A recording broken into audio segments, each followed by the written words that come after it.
तो आज हम बात करेंगे द्वंद्व समास के बारे में कि द्वंद्व समास किसे कहते हैं, इसकी क्या परिभाषा है और इसकी क्या पहचान है और उदाहरण के माध्यम से इसे कैसे समझा जा सकता है। तो बने रहिए हमारे साथ वीडियो के अंत तक। और अगर आपने अभी तक हमारे YouTube चैनल को सब्सक्राइब नहीं किया है तो हमारे चैनल उमा शर्मा हिंदी क्लासेस को सब्सक्राइब करें और साथ में बेल आइकन पर भी क्लिक करें। तो चलिए शुरू करते हैं। नमस्कार, मैं उमा शर्मा हिंदी क्लासेस में आपका स्वागत करती हूँ। आज हम बात करेंगे द्वंद्व समास के बारे में कि द्वंद्व समास किसे कहते हैं, इसकी क्या परिभाषा है और इसकी पहचान कैसे करी जा सकती है। तो सबसे पहले हम जानेंगे इसकी परिभाषा। तो परिभाषा यहाँ दी हुई है कि जिस सामासिक शब्द में दोनों पद प्रधान होते हैं वहाँ द्वंद्व समास होता है। तो द्वंद्व समास की पहचान ये है कि उसमें दोनों पद अर्थात पूर्व पद और उत्तर पद, जहाँ पर पूर्व पद और उत्तर पद दोनों ही प्रधान होते हैं वहाँ पर द्वंद्व समास होता है। अब बात करेंगे समास विग्रह की कि जो द्वंद्व समास जो दिया है जब उसका विग्रह करते हैं तो विग्रह करते समय उसमें किसका प्रयोग होता है। तो देखते हैं, दिया है कि समास विग्रह करते समय इसमें और, अथवा, या, एवं, ये जो शब्द यहाँ दिए हुए हैं और, अथवा, या और एवं, ये जो शब्द हैं समास विग्रह करते समय हम इनका प्रयोग करते हैं। और द्वंद्व समास को पहचानने के और कौन से नियम हैं तो देखते हैं इसका अगला नियम। तो अगला नियम है कि द्वंद्व समास में दोनों पद का अर्थ है पूर्व पद और उत्तर पद। तो द्वंद्व समास में दोनों पदों का संज्ञा, सर्वनाम अथवा क्रिया इनका होना आवश्यक होता है। ये जो द्वंद्व समास के जो उदाहरण हम देखते हैं उसमें या तो दोनों जो पद हैं वो संज्ञा होंगे या सर्वनाम होंगे या क्रिया होंगे। तो इन शब्दों से, संज्ञा, सर्वनाम और क्रिया से हम पहचान कर सकते हैं कि यहाँ पर द्वंद्व समास है।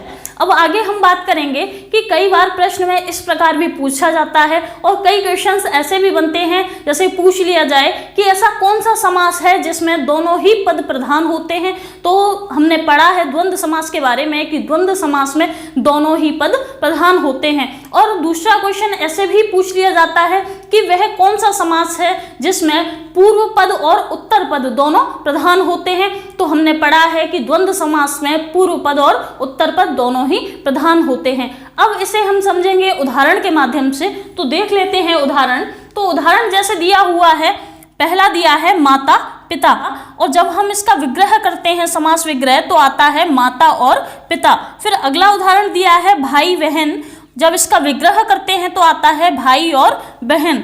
फिर अगला उदाहरण दिया है गौरी शंकर, गौरी शंकर का जब हम समास विग्रह करते हैं तो आता है गौरी और शंकर। तो यहाँ पर हमने देखा कि जब भी द्वंद्व समास यदि हमें दिया हुआ है, यदि कोई समस्त पद हमें दिया हुआ है और उसका जब हम समास विग्रह करते हैं तो वहाँ पर जैसा कि अभी नियम में पढ़ा कि हम यहाँ पर और, अथवा, या, एवं आदि शब्दों का प्रयोग करते हैं समास विग्रह करते समय। और कई बार ये प्रश्न भी आता है, इस बात में सबसे ज़्यादा कन्फ्यूजन रहता है कि कौन सी जगह पर हमें और का प्रयोग करना है और कौन सी जगह पर हमें या का प्रयोग करना है। तो उदाहरण के माध्यम से हम इसे और अच्छे से समझेंगे। तो देख लेते हैं इसके आगे के और उदाहरण। तो यहाँ पहला उदाहरण दिया हुआ है दाल रोटी, और जब हम इसका समास विग्रह करते हैं तो आता है दाल और रोटी। तो सबसे ज़्यादा कन्फ्यूजन इस बात में रहता है कि समझ नहीं आता कि कहाँ पर और का प्रयोग करना है और कहाँ पर या का प्रयोग करना है।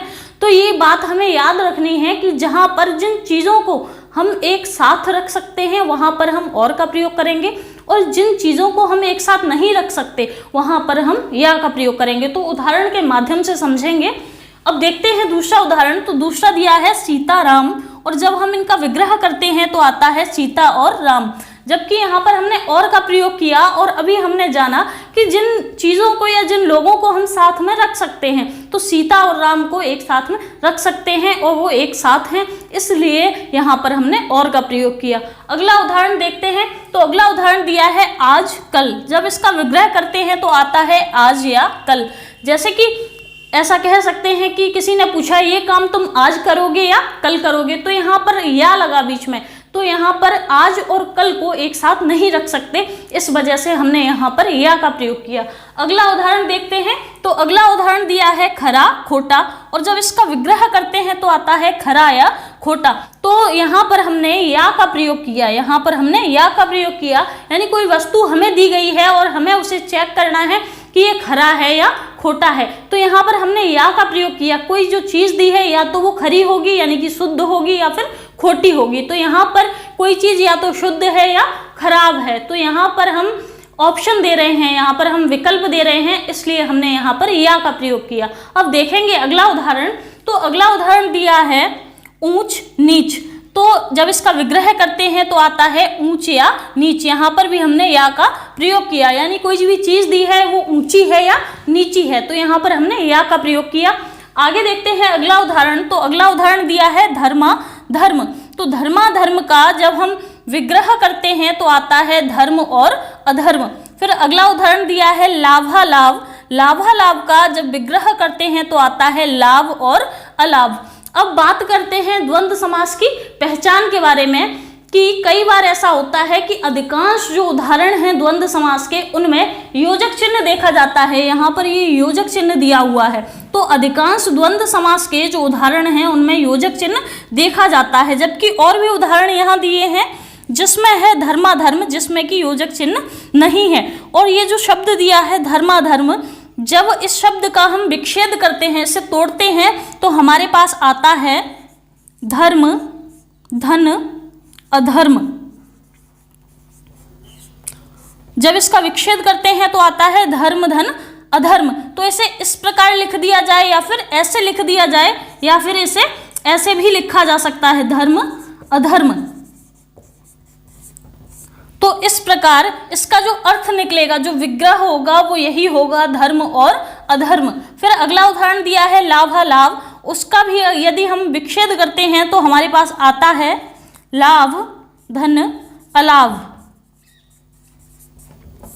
तो ये जो दो उदाहरण यहाँ दिए हैं, यहाँ पर योजक चिन्ह का प्रयोग नहीं हुआ है, जबकि अधिकांश ऐसे उदाहरण हैं द्वंद्व समास में जहाँ पर योजक चिन्ह होता है। तो योजक चिन्ह से भी हम पहचान कर सकते हैं कि यहाँ पर द्वंद्व समास है। और सबसे ज़्यादा जो विशेष बात है वो ये है कि जो द्वंद्व समास के उदाहरण दिए जाते हैं उसमें जो शब्द दिए जाते हैं वो शब्द हमेशा एक दूसरे के विलोम होते हैं, वो शब्द एक जैसे नहीं होते। जैसे कि यहाँ दिया हुआ है आज या कल, खरा या खोटा, ऊंच या नीच। तो ये जो उदाहरण दिए हैं ये एक दूसरे के विलोम हैं। तो द्वंद्व समास की पहचान एक तो ऐसे करी जा सकती है कि इसमें योजक चिन्ह आता है, अधिकांश उदाहरणों में आता है, पूरे उदाहरणों में नहीं आता।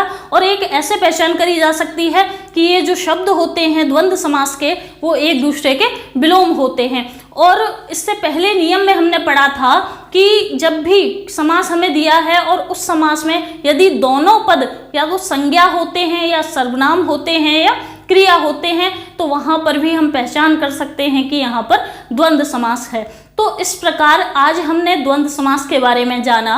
और अगर आपको ये वीडियो पसंद आई हो तो लाइक, शेयर, कमेंट और सब्सक्राइब जरूर करें। सब्सक्राइब करने के साथ बेल आइकन पर भी क्लिक करें। मिलते हैं अगली वीडियो में। जय हिंद, जय भारत।